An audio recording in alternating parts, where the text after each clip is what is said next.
My name is Audrey. A year back, life sucker punched us. Our little boy, our 9-year-old Mikey, lost his battle with leukemia. My husband, Mark, a factory engineer, and I, an economist, were left grappling with a loss too immense to comprehend. Mikey wasn't just our son, he was our sunshine, our hope, our joy. He was a spitfire, full of life and laughter, even when the illness tried to dim his light. He'd look at us with his big, brave eyes, and say, "I'm gonna beat this, Mom. You watch." And we believed him, because he was our little warrior. I remember the day he was diagnosed. We were in the doctor's office, holding on to each other and on to hope. The doctor, with a grave face, told us, "I'm sorry, it's leukemia." The room went quiet. It felt like the air had been sucked out of it.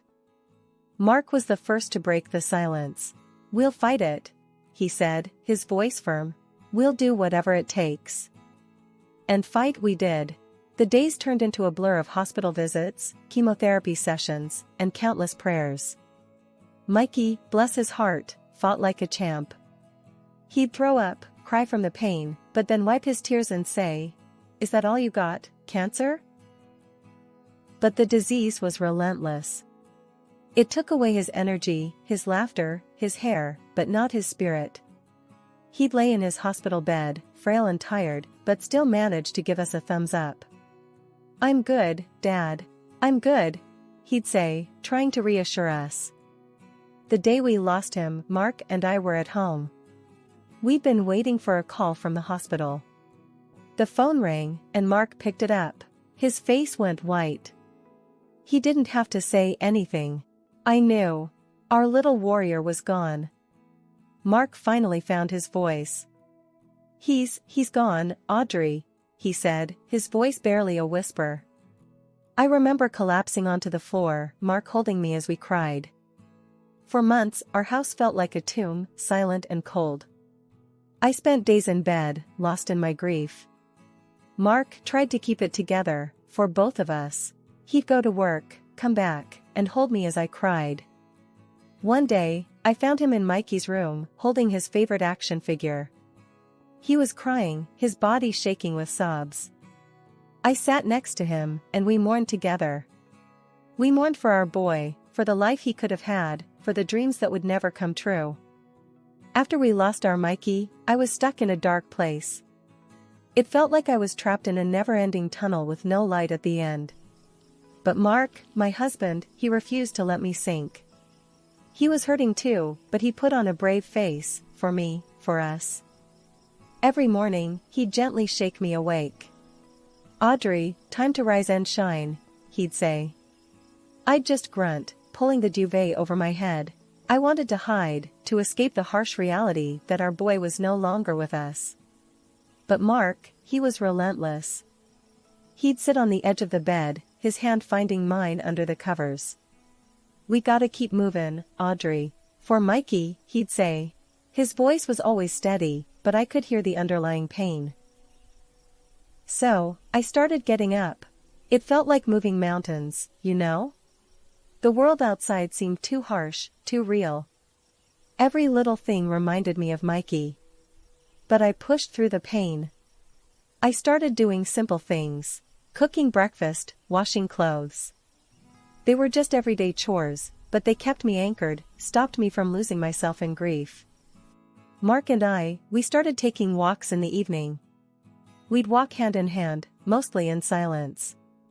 Sometimes, we'd talk about Mikey. Remember the time Mikey tried to make pancakes and nearly burnt the house down? Mark would chuckle, a hint of a smile playing on his lips. We'd laugh together, and for a fleeting moment, the crushing weight of grief would lift. One day, out of the blue, Mark brought home a puppy. A golden retriever, the kind Mikey always begged us for.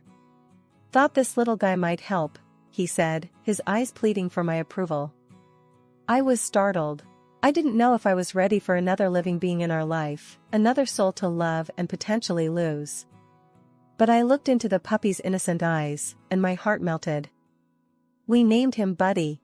He was a bundle of energy, always scampering around, gnawing at our shoes. But he brought a sense of life back into our home.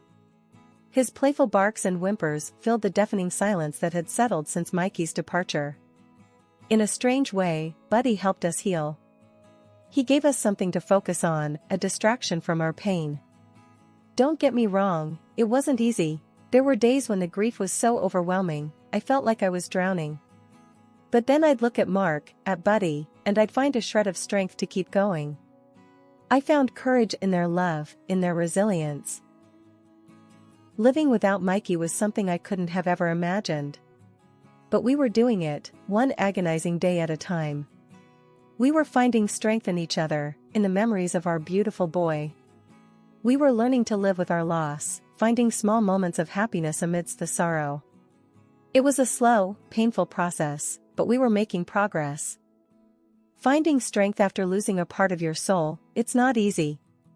It's a battle, an uphill one, but it's a battle worth fighting. Because when all is said and done, life goes on.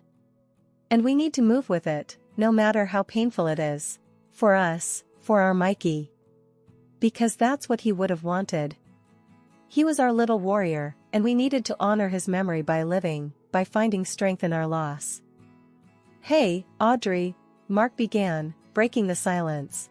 We were sat on the porch, just watching the sun go down, the cool evening breeze rustling the leaves. Buddy was off somewhere, probably digging another hole in the yard. I've been thinkin'. I turned to him, raising an eyebrow. Yeah? I asked, waiting for him to continue. Mark was always a man of few words, so when he said he'd been thinking, it usually meant something serious. He took a deep breath, his gaze fixed on the horizon. I've been thinkin' about us having another kid, he said, the words tumbling out in a rush. I felt like I'd been punched in the gut. I just stared at him, unable to process his words. Another kid? Was he out of his mind? We'd lost our Mikey, and he was talking about having another child? Are you crazy, Mark? I finally blurted out, my heart pounding in my chest. We can't just replace Mikey. Mark shook his head quickly. No, Audrey, I don't mean replace. God, I could never. I miss it, Audrey. I miss being a dad. I miss our family. I could see the pain in his eyes, the longing. I understood what he was saying. I missed being a mom too. I missed the laughter, the chaos, the love. But the thought of having another child, it scared me. It felt like a betrayal to Mikey. I don't know, Mark, I said, my voice shaky. It feels like we'd be betraying Mikey. Mark reached out, taking my hands in his. Audrey, we could never betray Mikey. He'll always be our son, our firstborn. But I believe we have more love to give. And I think Mikey would want us to be happy. His words hit me hard. I knew he was right. Mikey wouldn't want us to live in sorrow forever. He would want us to move on, to find happiness again. But the thought of loving another child, it was terrifying. I'm scared, Mark, I admitted, tears welling up in my eyes. I'm scared of loving another child, scared of losing another one. Mark squeezed my hands, his eyes filled with understanding. I'm scared too, Audrey. But I think we can do this. For us, for Mikey. We sat there, holding hands, as the sun set. The world seemed to hold its breath, waiting for my response. And after what felt like an eternity, I finally found my voice. Okay, Mark, I said, my voice barely a whisper. Let's do it. Let's have another child. Mark looked at me, his eyes filled with relief and joy. Really, Audrey? He asked, his voice choked with emotion. I nodded, squeezing his hand. Yeah, Mark. Let's give it a shot. And that was it. We decided to try for another child. It was a scary decision, but it felt right. We had love to give, and we wanted to be parents again. But most importantly, we wanted to honor Mikey. We wanted to live again, to find happiness. For us, for Mikey. The smell of Mary's famous roast chicken and baked potatoes was wafting through